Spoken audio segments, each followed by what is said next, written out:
This is the In Good Time podcast with Nick Lowe and Andrew Steininger.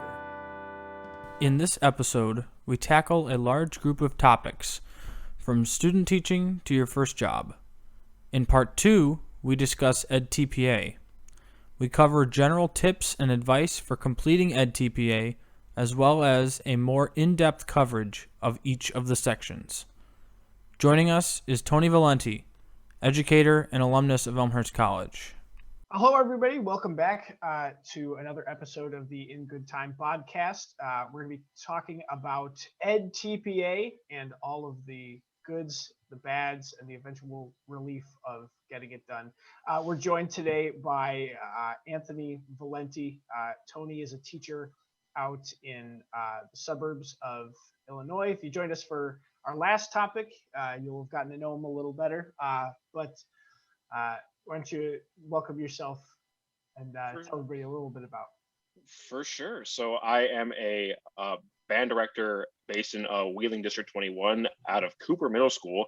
I teach fifth grade band, the intermediate 7 and 8 group, and then a jazz band there too. And this is my third year there. It's been real exciting stuff. And I'm glad to be back on here again and talk to you guys about the wonders of edTPA. Oh, yes. I know we're all bursting at the seams, excited about it. We get to relive it. It's great. First things first, let's just talk about the general perception of edTPA as a student, kind of capture your impressions of it all the way up to the point where you go, you get the rubric and you actually understand what exactly it's going to be. I think the silence kind of says it all. In that, it's like who's going to move first? Right. I think from the moment you first hear about edTPA, it's all of the seniors sweating at their brows. edTPA, and it's almost like a bad word. You bring it up and then people just go, ugh. Yes. Intimidation. Yeah, I think my perceptions, it definitely had an infamous reputation throughout the entirety of my college career. I don't remember ever particularly thinking too much of that reputation throughout my schooling, but I know from conversations with older students, and then certainly some of the anxiety from students my age, that it definitely had this weight over people's heads. And even though admittedly I didn't experience it being too heavy once we got into it ourselves, it is something that looms on the horizon a little bit. It's like one of the last things you do as a student in college, and it carries significant weight in terms of you actually being licensed, right? If you don't pass edTPA, you won't be licensed.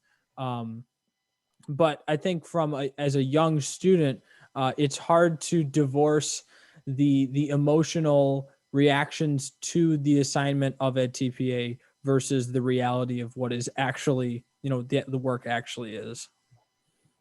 Yeah. No, I agree. It's viewed as pretty much an all or nothing situation, because either you pass it or you flunk student teaching. Like it's as black and white as that. Mm-hmm. Because I transferred into Elmhurst after my my junior year of college.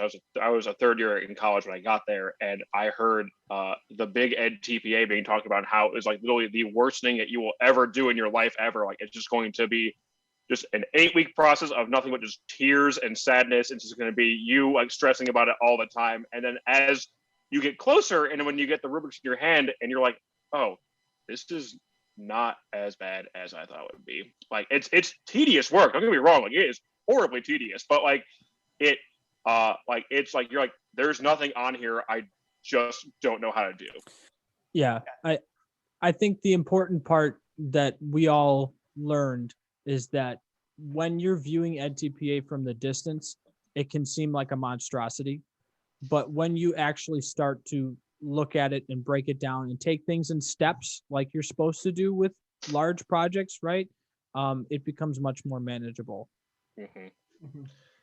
So let's kind of break it down in a general sense, because I'm assuming that any person who is about to do edTPA probably has an idea of what it is. But for any listeners who aren't quite at that point yet, let's kind of break it down and describe exactly what it is as an assignment and what you're expected to do. Right. For sure. So the edTPA is basically, other than your capstone, which is the final graded component of your student teaching experience, edTPA is the state version of your final exam. It's the thing that is submitted to, I believe Pearson runs it, It is absolutely Pearson. and is graded by a teacher that you don't know, but it's based on criteria to prove that you have mastered the concepts that are based on the Illinois teaching standards. And what it consists of is a lesson or a series of lessons that you teach in which you demonstrate this mastery of those skills and explain the rationale for you using particular techniques and skills to teach students. Mhm. Yep. And so when you're in the process of doing this, what it's going to involve is a lot of planning, a lot of writing, and then there's a filming component as well. So the actual assignment is you will record yourself teaching. I think it's between 3 and 5 lessons. Does that I sound I about believe, think right? yes. I think it's a 3 day. It's 3 days of lessons. That's right. So So- it could be more than 3 or 5 lessons. edTPA only, I believe, and only asks for 3 because it's 3. It's you have to have 3. You have to plan for 3 consecutive lessons. Right. Yeah. I think you can do That's 5. the big deal. Yeah. Yes.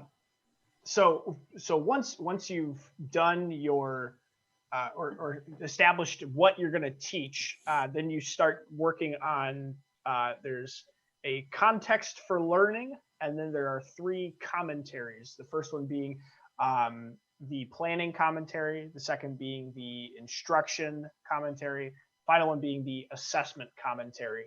And if one of those sounded familiar, it was probably the context for learning, because there's a lot of those smaller assignments that you do in your education classes. Oftentimes have you do a context for learning, which is just kind of general information, but it's all gearing you toward the big one, which is your start to edTPA.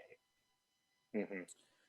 Yeah, I think just some general topics before maybe we talk specifically about what our experience was and like some of the specifics of completing this assignment.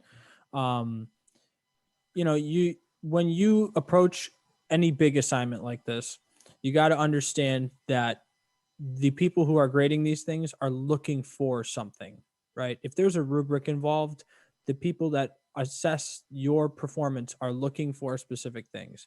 So going into a huge assignment like this, you got to have those kind of in the back of your head at all times.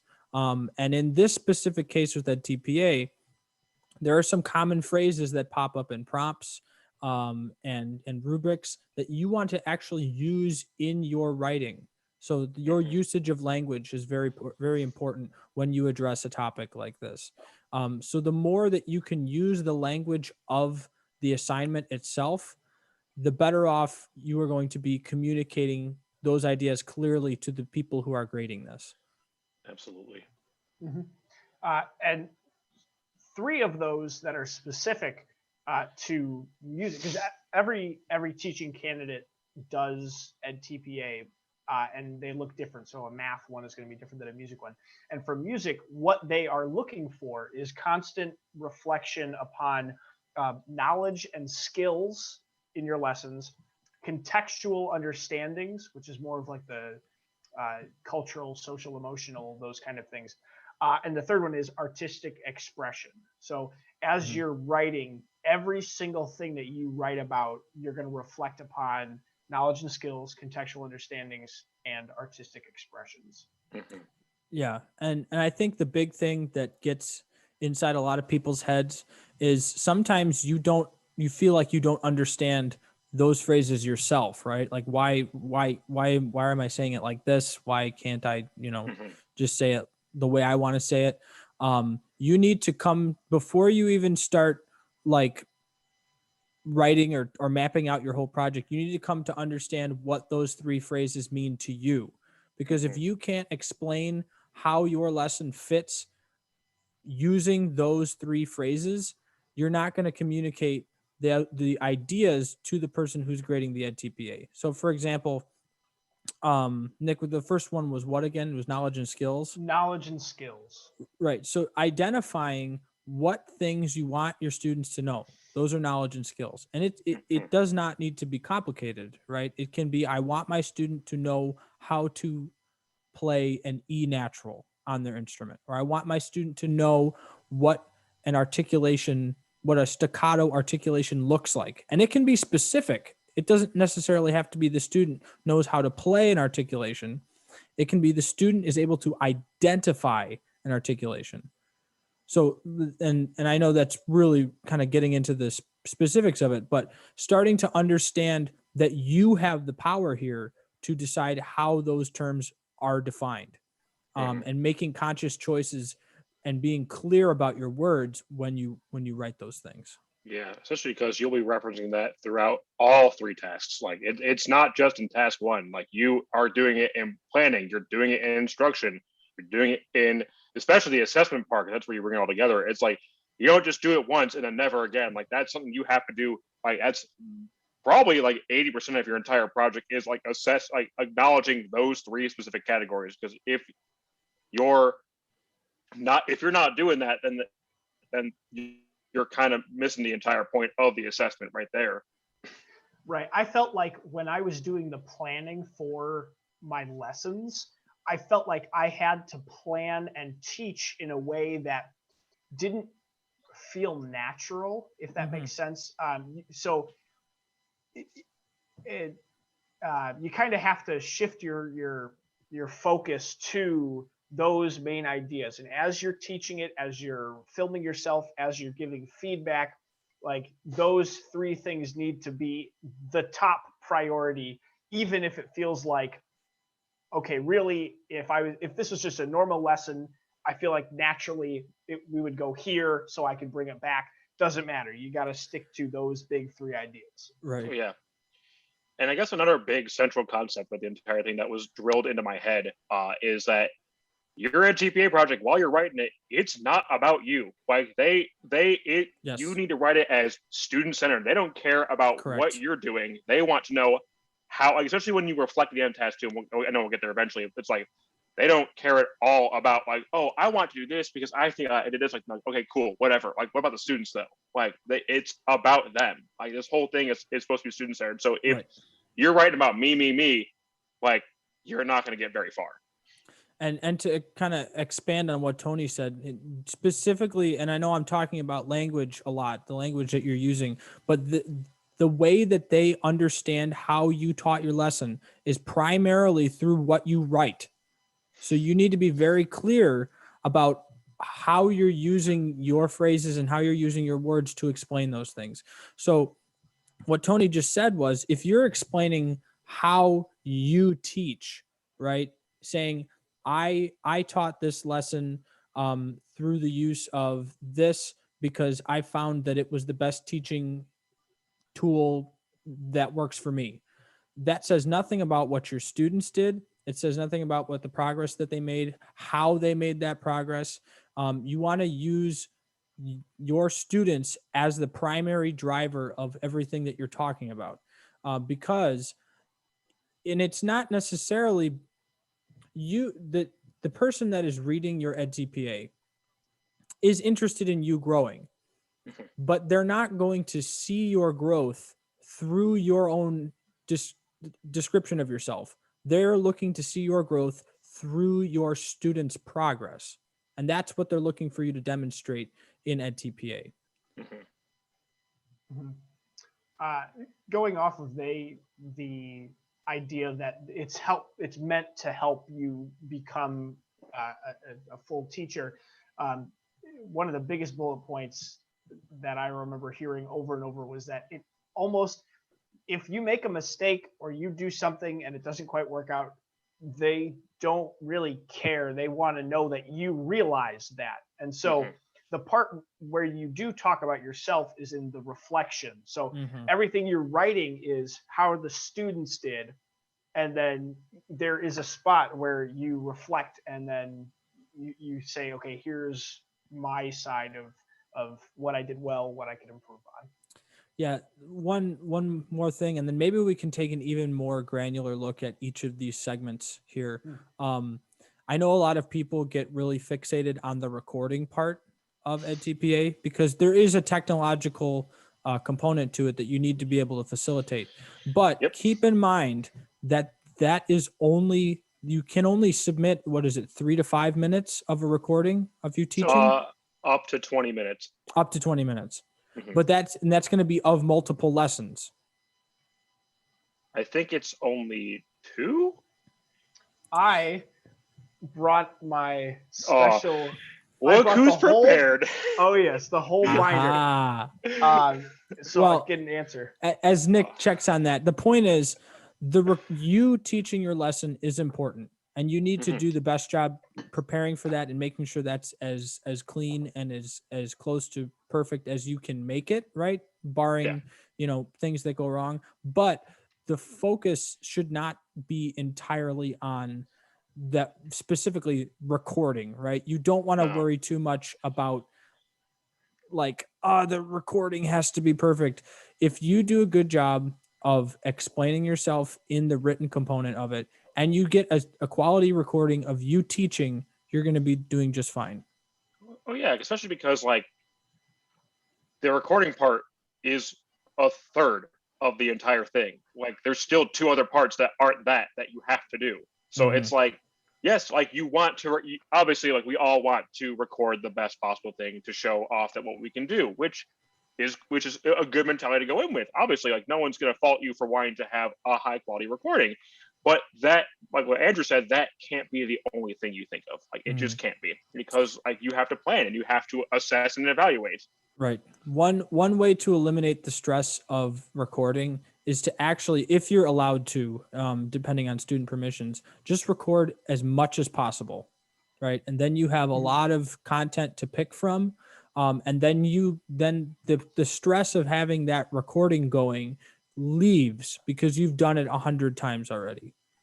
Yeah. So this is straight out of one of the handbook, and keep in mind, this is from the 2018 version. So of course the information that we're telling you may be outdated, so double check it. But in 2018, running time for video was no more than 10 minutes, but no less than 3 when your videos are all combined. So if you use a bunch of different clips, right, clips, you have to have at least 3 minutes, but no more than 10. So keep that in mind as you're teaching, because there might be a certain point of your lesson where you're like, oh, this spot for video evidence is going to be really good. Right. Now, Nick, is that per video? I know you need to have, or is it you have a hard 10-minute limit and then it's done? I believe that's total. Yeah, it was 10 minutes total, and then you're done. Is what it read. So. All right. So why don't we talk briefly, kind of summarize each of the sections of this, just to give kind of an outline, to give some context and give some understanding of how you should kind of internalize what these things mean and approach them in when you start to build your lesson. Right. Gotcha. So the first one is the context for learning. That's just the information of who you're teaching, where you're at, are there students with special needs in that class? That's where, and that's it seems pretty straightforward, and partially because it kind of is, but that's not to be taken lightly, because in that document, you say, here's how many kids I have in this classroom. Here's how many with special needs, which is a huge part of task 3, which we'll get to eventually. But it's giving the scorer a chance to basically look inside your classroom and go, all right, here's what they are working with. And if the numbers are not accurate, or if you're not sure and you're kind of just putting out wherever it goes, that's going to only end up hurting you in the long run. So the context for learning is super, important just to fill out, because it might take you like 20 minutes to fill out, but you need to make sure the information there is accurate. Right. Yeah, one of the things you said, it's a chance for them to see what you're working with. And the question 4 asks things that might impact your instruction. And so if there's anything that you have to work around or deal with, the context for learning is your chance to say, look, my hands are tied in this aspect. So I just keep that in consideration, because whatever you tell them, they are allowed to consider for the rest of your assignment. Yeah. And this is exactly what I was saying before about the way that you are writing. Tony actually said it very well.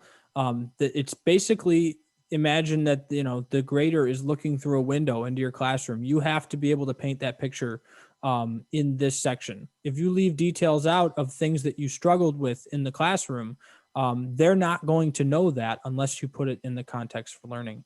Now, if I'm remembering correctly, the context for learning is the only one that does not have a page maximum. Is that correct? Let me check. I have all my stuff open up right here. Let me check. No, I was wrong. It's the only one that is not graded, right?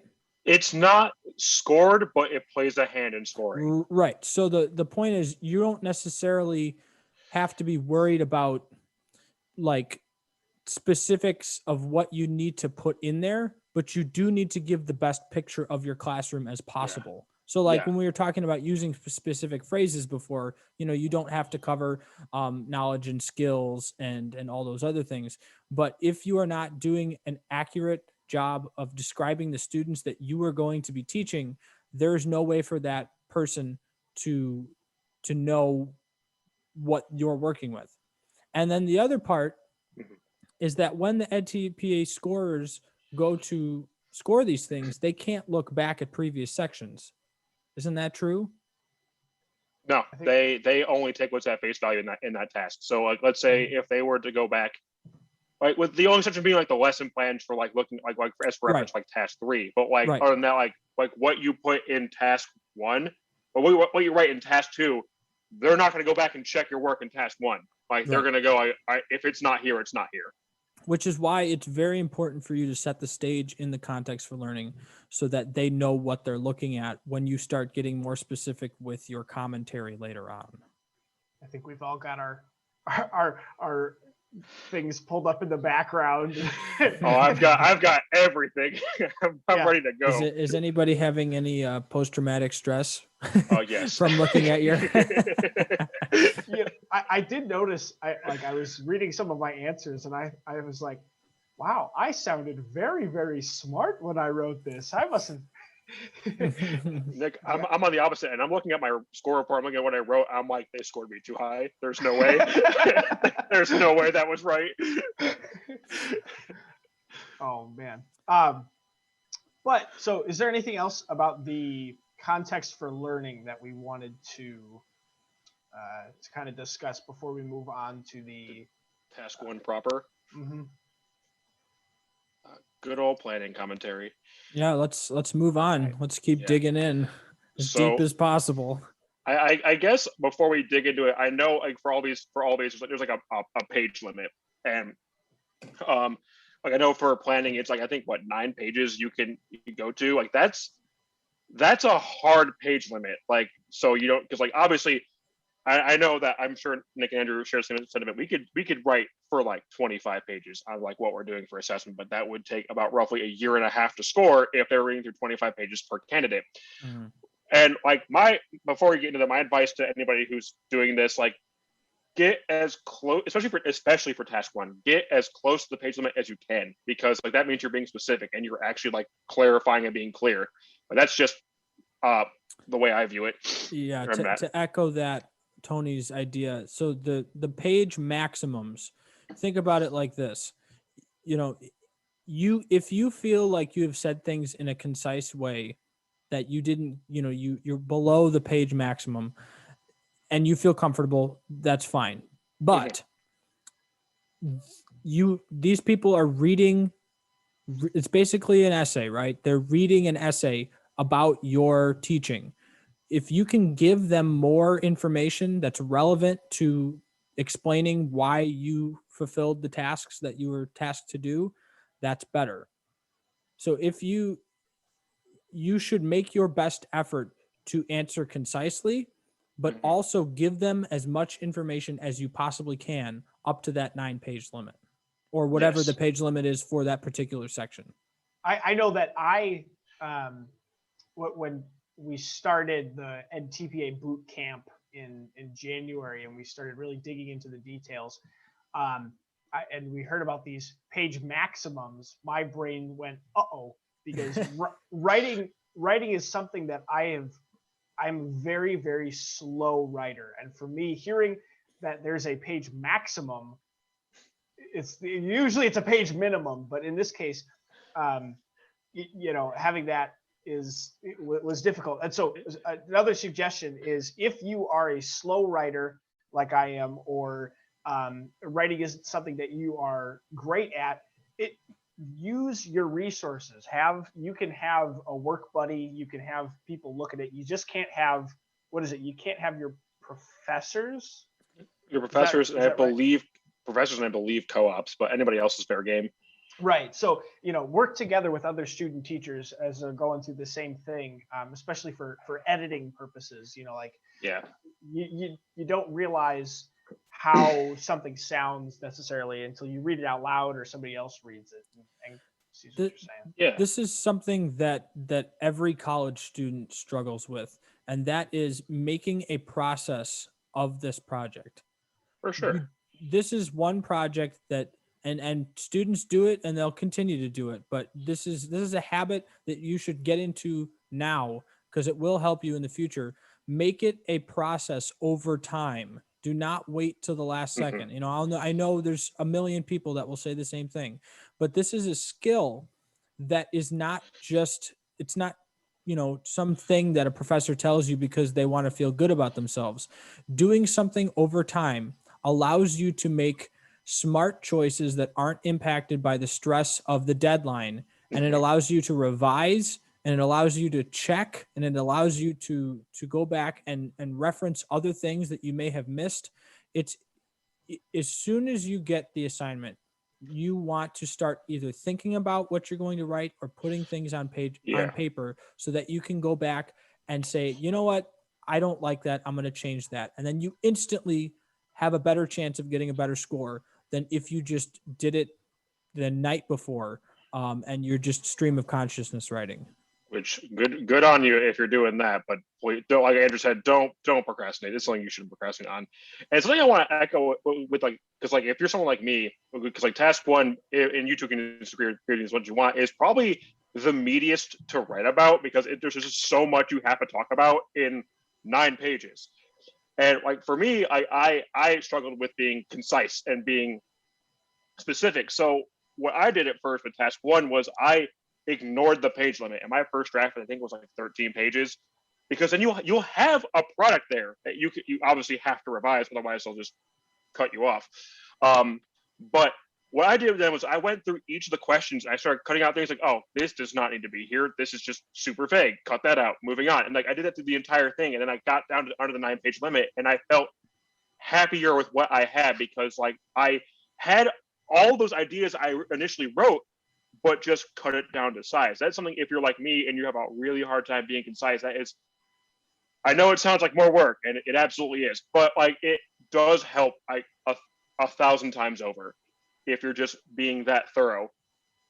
So you're not cutting yourself off. You're not trying to go, I only have 2 sentences left. What can I do? Just write as much as you can and then go back and cut things out. Mm-hmm. Yeah, so the first thing that the planning commentary asks you to do is come up with a central focus. And in most lesson plans, you've got a central focus, which is just the topic of your lesson.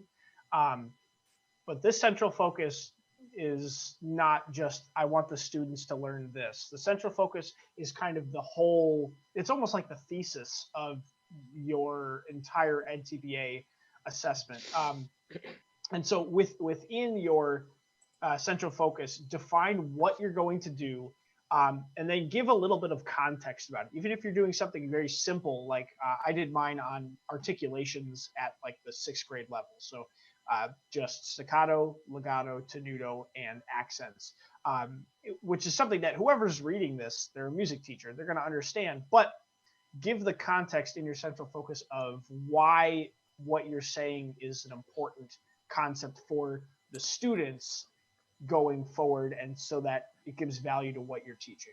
Yeah. So a lot of people will say that the edTPA doesn't, like, it's not the way that you normally teach, or it's, the writing that you do is not relevant to actual teaching. And some of that's true, but what edTPA actually gets you to think about really well is like getting to understand why you are teaching what you are teaching. And you have to explain that in the planning commentary.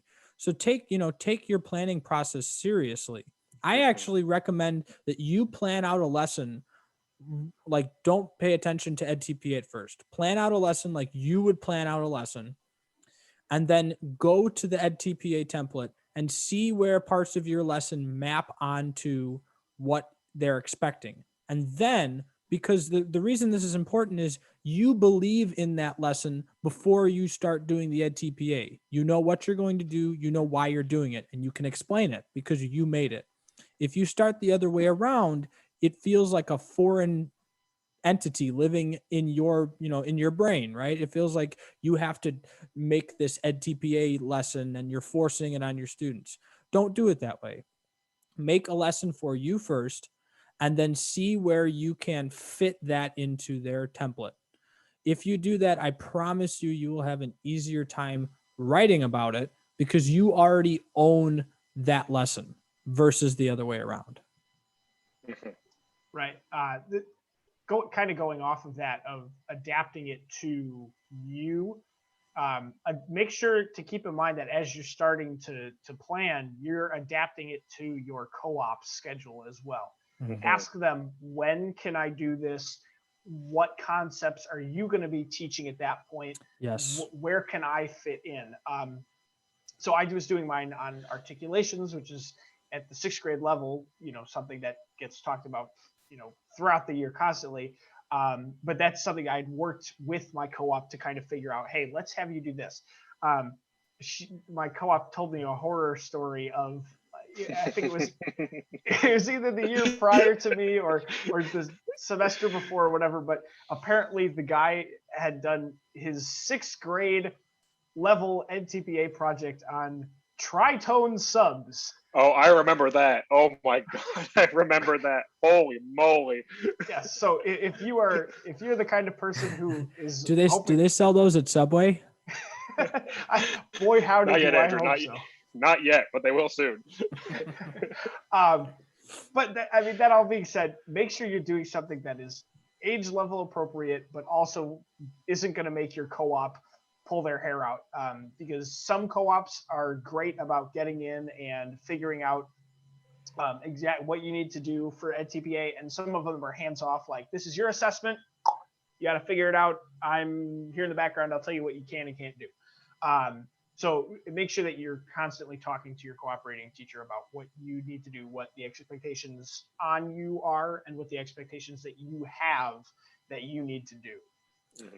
Yeah, another thing about the planning commentary is you want to make sure that you are using language that talks about how your decision-making process is informed. So there's a lot of things on there about using different, how your planning decisions are using different formats of learning, right? Whether you're teaching to diverse learners, whether you're using what's the word, modeling, or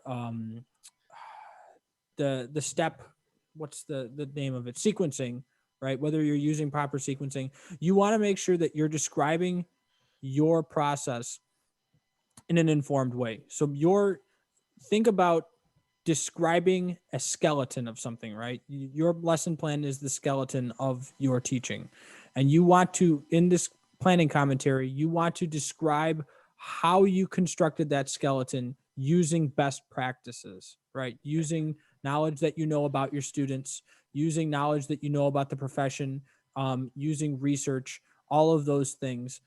They want to see that you are using the mastery of your trade teaching to inform the decisions about how you're going to teach your students. Yeah, absolutely. So I guess I was looking at the rubrics, going down memory lane, taking that stroll down. And I guess the question I have for the both of you, because I'm actually curious for what your opinions are, because this is for task one. Like for, I guess, you personally, because this can be different for anybody. Like, what was, I guess, the hardest rubric for you, or hardest, or I guess, most challenging rubric for you to write towards? Like, which one, like, was, in a sense, like the one where you had to like really like put like the extra thought in and go like, I need to actually like really sit down and think about this. I actually don't remember what the rubrics were in task one. Does anybody have them? I have them right here. I can read them out. Pull them up for me. All right. So rubric 1 was planning for developing student knowledge and skills in the performing arts. Rubric 2 was planning to support varied student learning needs. Rubric 3 is using knowledge of students to inform teaching and learning.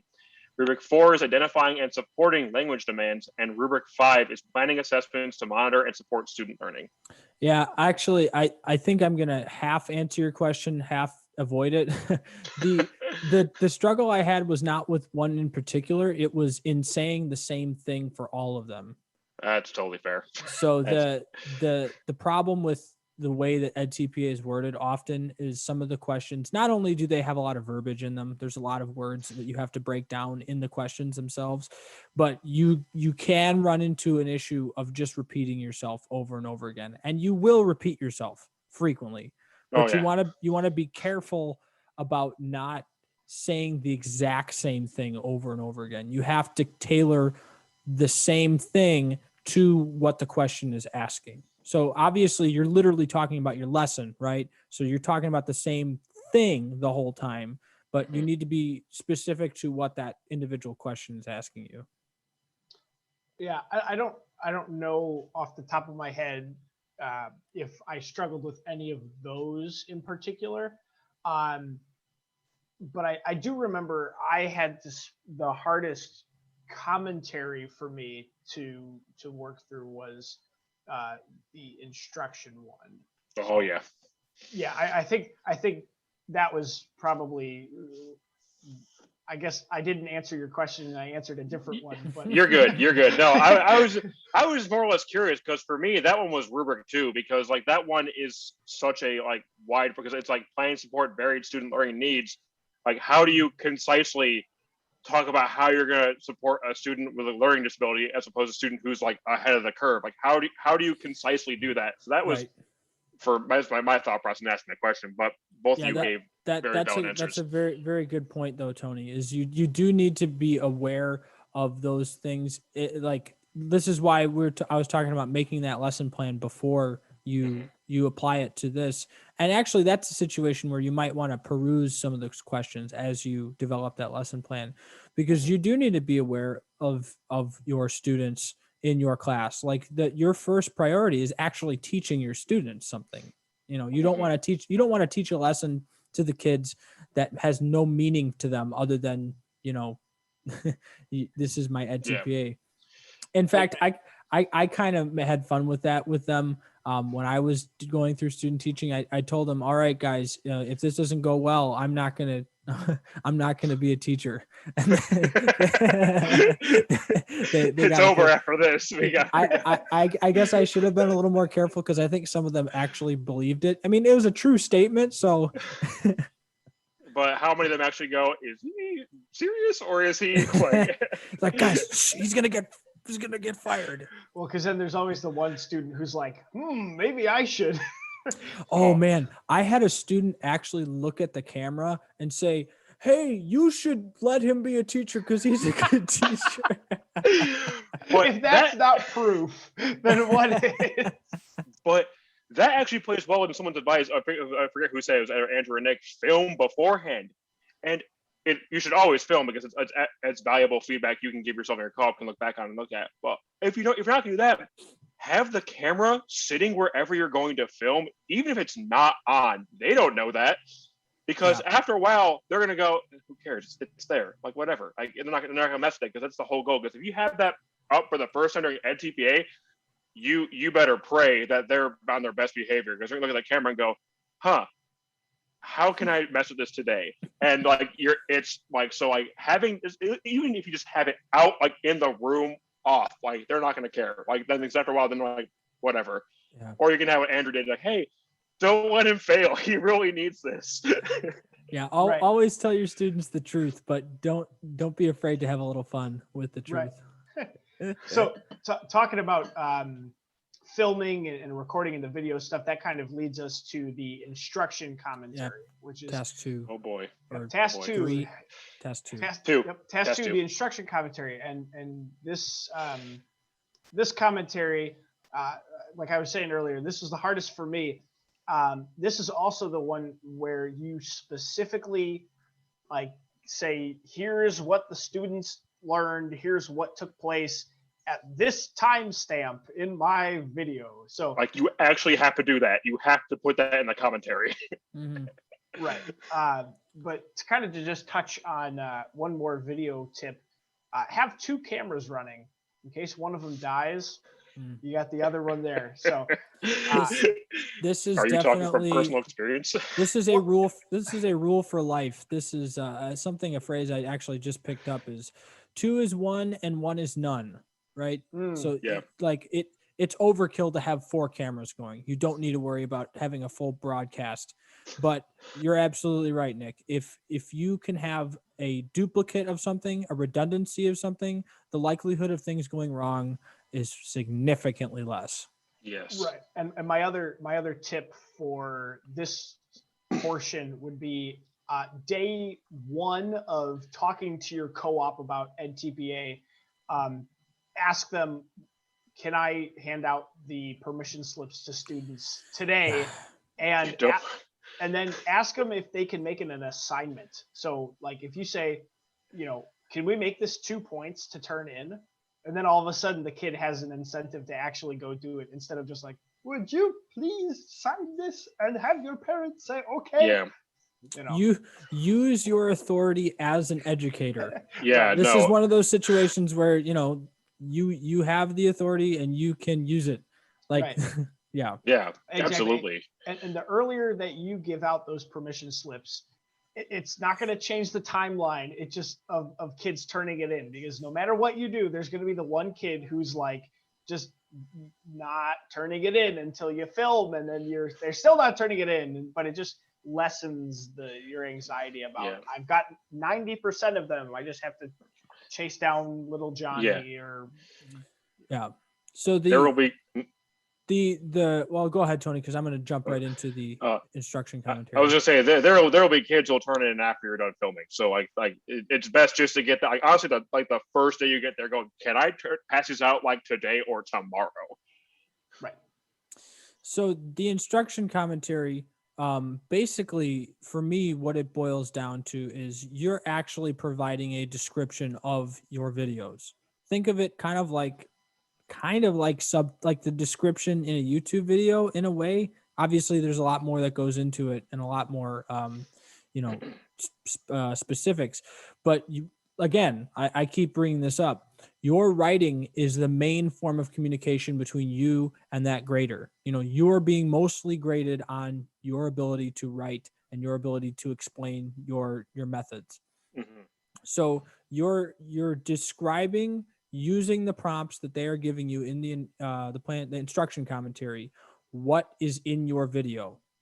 So you have to also keep in the back of mind what your planning commentary said, what was on your lesson plan, because all of those things you should be using language from those to go into your instruction commentary. Because the more that you can kind of teach your scorer, the more that you can show them the thread of how everything is connected from one commentary to another. Because again, they can't look back and read them, but if they are seeing the same language over and over again, and they're seeing your process going from instruction to, or from planning to instruction to eventually assessment, they are going to, well, not only they're going to give you a better score, but they're going to see that you have thought behind your process versus just filling in prompts.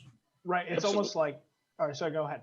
No, go ahead. I was just going to say, absolutely. You're good. Go for it. Oh, It's a chance to make the subtext of your lesson as explicit as possible, because when you teach, there's a lot of unspoken things that you do or that the kids do, and it's unspoken, but it's because it's in play earlier. Like if you say, all right, everybody go ahead, count, clap, and tap these two measures, the kids know what to do, and so you don't need to break that down in that lesson. But in your instruction commentary, break down the subtext of, when I say this, here's what the kids know to do, and here's why I did that, and how it works toward our lesson for today. Be as explicit as possible. I don't remember specifically the where these are where this applies, but I do remember that we talked about using specific tenses of verbs in the different commentaries. Do you guys remember that? Where like you're using the future tense in the instruction, in the planning, then you're using the past tense in both the instruction and assessment. For me personally, aside from the very last question of task 2, I think I wrote in the present tense. Like example, like when I'm mentioning codes, like I use a demonstration to further students' knowledge, or I have the students play through a part of the piece. Like I'm talking like they're there, like the scorer is there with me, like in the room, which. Yeah. So like, yes. And I think you can talk in the past tense. Like it's like a minor thing, but it's just a matter of like what. I guess like which part it applies to in the commentary. Like you wouldn't like use future tense in the last question task 2, which is like reflecting on what you did. Right. Yeah. So I looked through mine, and for the planning, I did future tense because haven't taught it yet. Instructional commentary was present tense as of I'm doing this in the video that you are watching. And then the assessment I did past tense because at that point you have taught the lesson. Right. And so when you're doing this, keep in mind that you don't have to finish your entire task 1 before you actually film. You can do your entire recording and get that all in place and still be working on writing out your answers. So you might be talking in the future tense, even though you've already done it, and that's okay. Not only does your scorer not know that, but it just means that you're being more meticulous in the way you write it out. Like I didn't finish task 1 until like the week before I turned it in. Like to be quite honest with you, like it was not done until like the very end. Yeah, that's and that's another point, a great point about all this is you want to find a process of doing this that works for you in the context of your teaching placement, right? So are you getting time in school to work on edTPA? Are you only getting time after school? Making sure all of those considerations are made so that when you go to figure out, okay, when am I recording? Do I need to make sure I'm doing writing before I record, or am I doing my recording early and then I'll have time to reflect and write after? All of those things you need to start formulating right from the very beginning so that you don't have to make crazy changes at the end just to fit in whatever you are trying to fit. Yeah. And one thing, because I was while we're talking about like the filming aspect of task 2 and like putting that in, because you want to insert like because you have to cite specific clips out of your videos, like in clip 1 from like 1 minute, 10 seconds or whatever.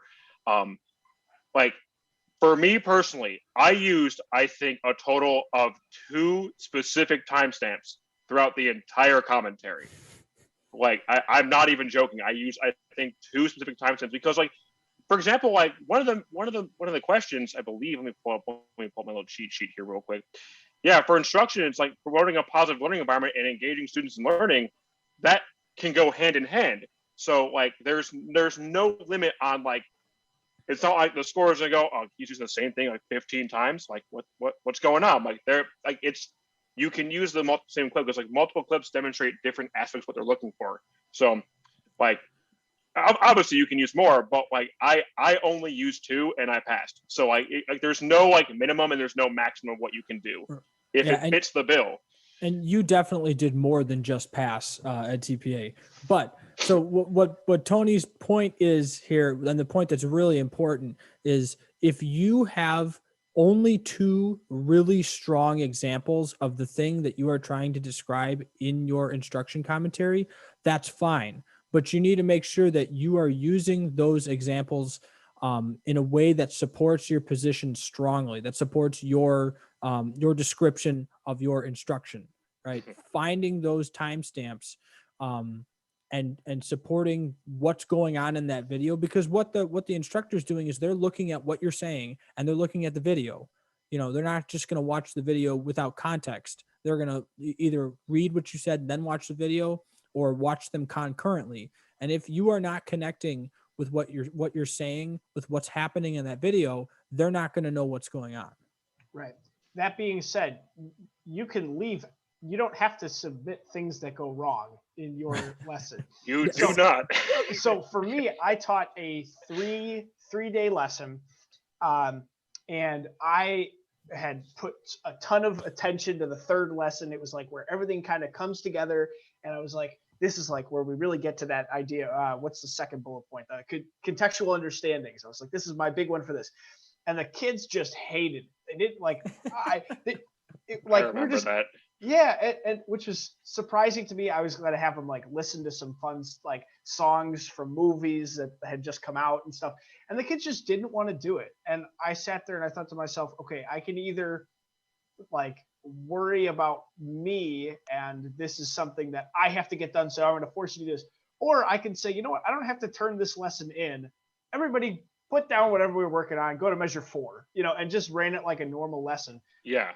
But they didn't have to know that. edTPA does not like that. I just entirely left it out. And all I did was from those first 2 lessons that went really well, that's where all of my evidence came from. And so I was able to support my my writing through just those 2.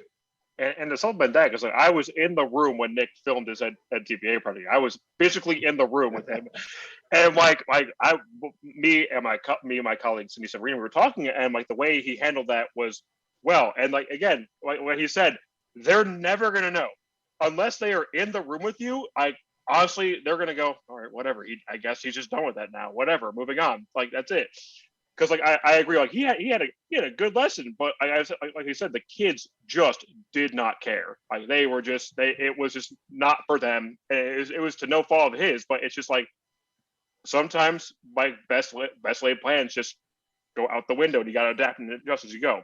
Right, because in a normal day of teaching, part of teaching is considering the kids and how they're doing. And so yes. there are days even now where I plan something and I want to do this, but maybe there's a big math test in an hour and the kids are like all just freaking out about it. You should adapt your teaching to help support that. So, maybe you don't stress about everything detail needing to be correct because you know that, well, this social emotional situation is going on, and edTPA is unforgiving in a way of you're on a time crunch, you have to get it done, but also it's forgiving in the way of just don't show it.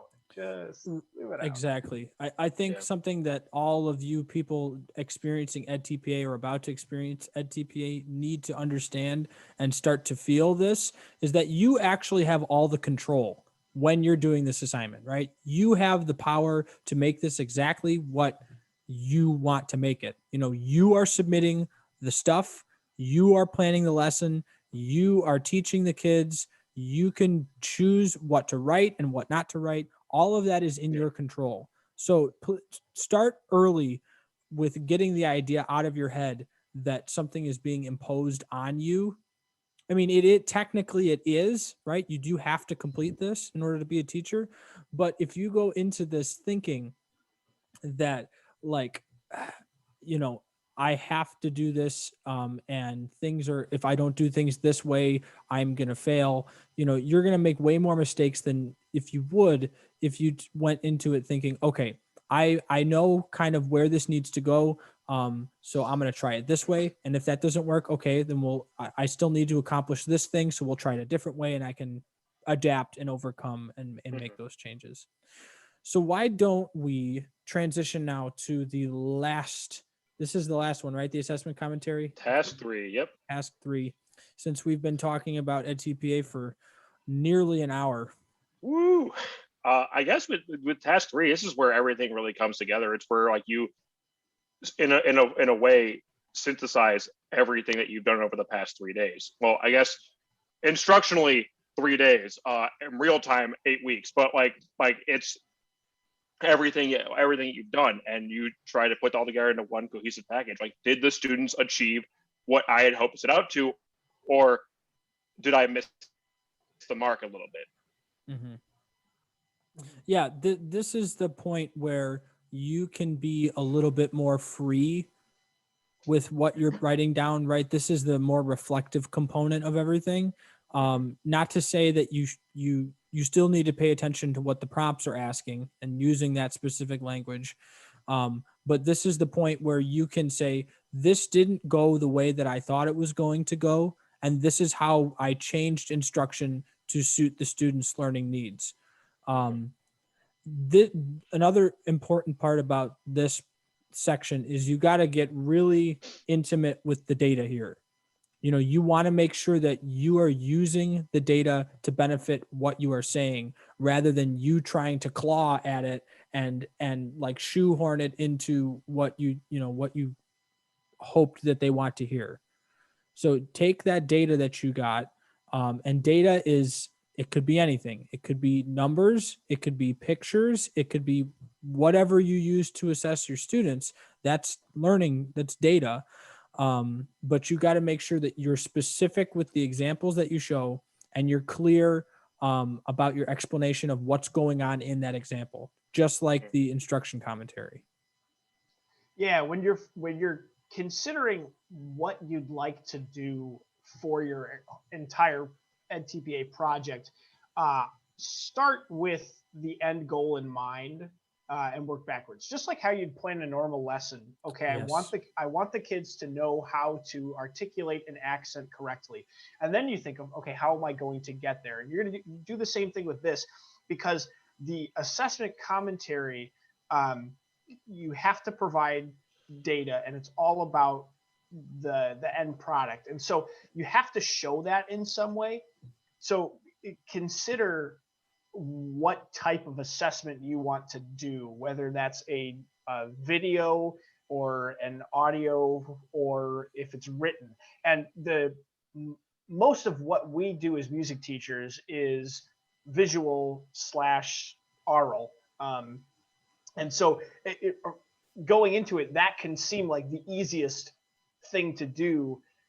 But if you have them do something that's written, or have a written component to it, you're able to take that and very specifically submit that as evidence. And you could say, here's literally just a picture of what the kid wrote down. There's no, Yes. You don't have to worry about, any of the other audio file stuff. It's like, here's a PDF of the kid answering, this is a staccato, or whatever it is. So keep that in mind as you're developing, because some lesson plans will work better with a written assessment. Some are going to work better with a visual thing. Keep that in mind. Yeah, absolutely. So this is a big concept, not only for edTPA, but for us as educators in general. Understanding how students demonstrate their knowledge, right? Are they demonstrating it by doing something, right? So in the band and music world, students, that's basically most of what we do, right? We're in a lesson, we ask a student to do something, and they actually physically perform it for us on their instrument. But this doesn't limit us to that, right? There are certainly benefits to having, so for example, my edTPA lesson, it had components of playing in it, but I also gave students a packet that they were writing down definitions in, and they were writing in references to I actually did articulations as well. I don't know, articulations are just, I like articulations. It was big that year. But they were writing in they were writing in references to things that they had heard that sounded like the particular articulations that they are going to play. So when you get students to demonstrate their knowledge in multiple ways, that reflects very well on your instructional methods and your instructional practices. And all of those things you can use as evidence and data to demonstrate student progress and learning. Yeah, absolutely. Is there anything else about the assessment commentary that you guys wanted to say? We're getting pretty close here. Yeah. One small thing, if it's like the like fourth prompt, using assessment to inform instruction. Like this is now where you take a look at like the whole class, your 3 focus students, and then individuals and groups with specific needs, and how when you're looking at the data, what because and you need to include the focus students in there because like that's the only like tangible like physical like assessment part they see, where they see the 3 focus students like on their assessment. Like they don't see how each kid did on each question overall. And from there, it's you now have to think, okay, they took the test, it's done. I need to keep moving forward, or do I keep moving forward, or do I need to go back and reteach this? And both are correct answers. There's no wrong answer there. It's how you answer it, because like there is nothing wrong with like let's say for articulation, we're going with that theme today. Articulation, I'll just say they are not getting staccatos. They just for the life of them cannot figure it out. Like they're trying and they can't figure it out. There's nothing wrong with saying, yeah, according to this, we have to keep doing this again because there's no way I can move on with that. And that speaks volumes, as opposed to saying, well, they kind of didn't get it, but it's okay, we'll come back to it later. Like that's like, okay, but you're not addressing the problem at hand because there is a fundamental issue there. Mm-hmm. Right. On mine, I just looked and my data told me that they were that it was a bell curve and that they were just slightly lower on the lower side of proficient. And so when I talked about it, I was like, yeah, I'm going to have to reteach some of this because, most of the kids got it, but enough didn't get it where reteaching takes place. And so, Tony, you're right. That kind of end portion is where you talk about that specifically through those focus students. Exactly. And a big component of this is the why, like we addressed way earlier on in all this. Why do the students need to know what you are teaching them? In order to determine if you are going to reteach, data is, like Nick said, data is great to assess that, but you do need to understand why the students need to know what you're doing in order to come up with enough, like answering that why question will help you write about it, right? Why do I need to reteach this? Well, because these skills are important for the next thing that the students will encounter. There's things that are going to build upon these lessons that we talked about, which is why it's critical for them to know these concepts that we tried to cover in this lesson. Yeah. Right. This is also in the assessment. You also have to talk about like educational theories. So make sure you pay attention in your education classes because that'll make it easier. Talking like if you know off the top of your head what like I'm looking back at mine and the first thing I talk about is zone of proximal development. So if you know what that is off the top of your head, you're gonna have an easier time writing that instead of thinking, oh, what did I actually do, and going back. Quick tip for all of you students that are either about to student teach or about to do edTPA. Well, it's actually a little late for you, but people that are still going through classes, save things, save your notes. First off, take notes. Save your notes, even if you put them in a box for 2 years and you don't look at them until whenever you look at them. Save things first, and then when you get the chance to like go through stuff, that's when you can throw it away. But save your stuff first. Give yourself the opportunity for it to become useful information, and then you can make the decision to get rid of it. There are so many times when either myself or colleagues of mine in school did something and they didn't treat that information or the notes that they took with enough respect. And then 2 years later, they're like, where did that thing go that I wrote that one time for that class? This would be perfect for this. Yep. Yeah. It's all about the organization and being able to do that. Speaking of organization and thinking ahead, the submission process for edTPA, I think we should definitely touch on that a little bit. Yeah. As we get close to the end here. Yeah. Ironically, that is probably the most stressful part of the entire project is turning it in, because you're triple checking like 100 times over and you're like, did I attach this correctly? Right. And so when you go to actually submit it, the website makes you open up every single document that you have submitted and like scroll through it. It takes a long time. Give yourself at least like, I think it took me 2 hours or something like that to actually start uploading through the final submit button.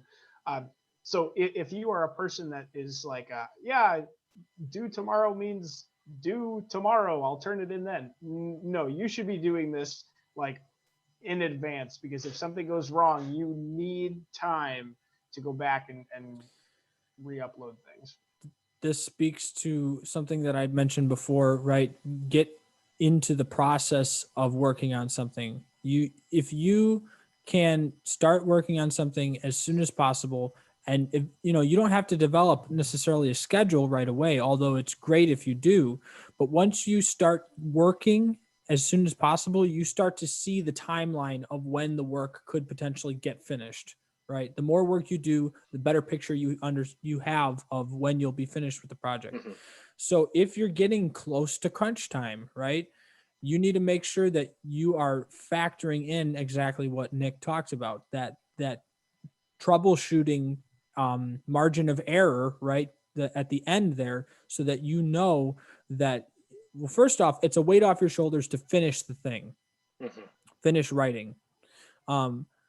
So you don't want to finish writing and then immediately stress about submission. You want to finish writing, have some time where you can figure out what's going on, and then submit. Basically, as we said before, just make it a process and make it a point to be diligent about going through and planning these things. So now, I guess, is there anything else post submission that pre-submission that we need to cover? I I think don't it's believe just so. make sure you're being thorough. Don't be that person who just scrolls through it and then just turns it in. Like actually like make sure, because like sometimes documents don't save, like video files get corrupted. Like it's like you check it, because it makes you watch through all of your videos too. Like it's not like, oh, is this the right file? Like, it makes you watch the entire thing. So like don't just brush it off. Like I know that like a lot of people, myself included, like to do that, but it will only cause you more of a headache if you are not being thorough in that. Because if you're not, and you actually do mess something up, then you get condition coded. That's a whole different issue. You don't want to have to fight because you were being careless. Right. Just At the end of the day, just remind yourself that you got the honor of paying $300 to do this. So you might as well do it really well. All right. So That's a quick final thoughts on edTPA, and actually quick. And then the moment you submitted it, what did you feel? Well, I guess quick final thought. Best of luck. It's at some point it will be over. Like it's going to be done at some point. Like it's not going to be forever. So like just hang in there and just hang in there and do the best you can. You will pass. Like I promise you. Like if you're doing everything in your power to do well, you will pass. And after I submitted it, I think I went to bed and slept for 12 hours. I started off my spring break with hitting the submit button, so I just kind of kick back. Solid. Yeah, my final thoughts are, and this is I guess a life lesson really. edTPA is a good example of one thing that you just want to chip away at slowly, right? Make it a process, and dedicate yourself to doing it in a disciplined way, and it will not be as big of a monster as it may have seemed. When I when I worked on my edTPA, it was actually during COVID time, so I got a lot of time to do it. But I spent hours in the basement listening to big band jazz and typing away edTPA stuff. But when I submitted it, I remember I was in my pajamas and my sweatshirt, and I finally got the submit to work, and I think I ran around the house saying to my roommates, "I did it! I submitted it!" And they're like, great. They're like, great, Andrew. We've been listening to you type and listen to jazz music for the last couple days. It's definitely a relief off of your chest, and then you get to wait 3 weeks to find out. Agonizing. It is the most agonizing 3 weeks you'll ever have to sit through and go, oh god. Right. So that is an agonizing 3 weeks. Hopefully this was not an agonizing hour for you. We hope that you have enjoyed our deep dive into edTPA. This has been In Good Time, Andrew and myself. And thank you so much, Tony, for coming on and giving us your expertise. I think you were like the highest scored. I believe I was the top scorer of my class, not of all time, God no, but I think of my class I was. There is someone much smarter than me out there who absolutely has that honor, but like I think of my class I was the top. Well, it's been a pleasure talking with you, and we're looking forward to getting to chat with you in the future. So thank you all for listening, and we'll tune in next time.